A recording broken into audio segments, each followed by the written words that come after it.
I had money, আমার টাকা ছিল। আই হ্যাড পাওয়ার, আমার ক্ষমতা ছিল। আই হ্যাড এ হাউস, আমার একটা বাড়ি ছিল। আই হ্যাড এ কার, আমার একটা গাড়ি ছিল। আমার যে জিনিসটা ছিল সেটা যদি এখানে মানি এর পরিবর্তে বলতে পারি তাহলেই কিন্তু হয়ে যাবে।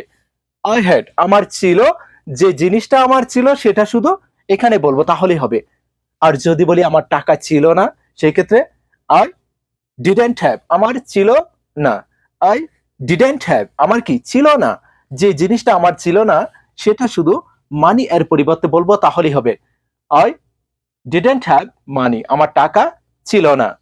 আই হ্যাড মানি, আমার টাকা ছিল। আই ডিডেন্ট হ্যাভ মানি, আমার টাকা ছিল না। আই হ্যাড পাওয়ার, আমার ক্ষমতা ছিল। আই ডিডেন্ট হ্যাভ পাওয়ার, আমার ক্ষমতা ছিল না। যদি কাউকে জিজ্ঞাসা করি যে তোমার কি টাকা ছিল, ডিড ইউ হ্যাভ, তোমার কি ছিল, যে জিনিসটা জিজ্ঞাসা করব সেটা শুধু এখানে মানি এর পরিবর্তে যদি বলতে পারি তাহলেই হবে ডিড ইউ হ্যাভ, তোমার ছিল কি। ডিড ইউ হ্যাভ মানি, তোমার কি টাকা ছিল। ডিড ইউ হ্যাভ পাওয়ার, তোমার কি ক্ষমতা ছিল। সেই ক্ষেত্রে কিন্তু সে দুটি আনসার করতে পারবে, হ্যাঁ আমার ছিল অথবা না আমার ছিল না। যদি বলে যে হ্যাঁ আমার টাকা ছিল, সেক্ষেত্রে ইয়েস আই হ্যাড মানি, হ্যাঁ আমার টাকা ছিল।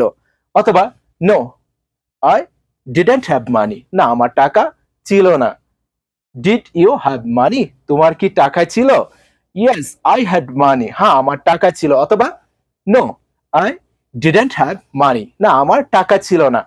এভাবে যদি শিখতে পারি আশা করি সবাই ইংলিশটা পারবো। ক্লিয়ার?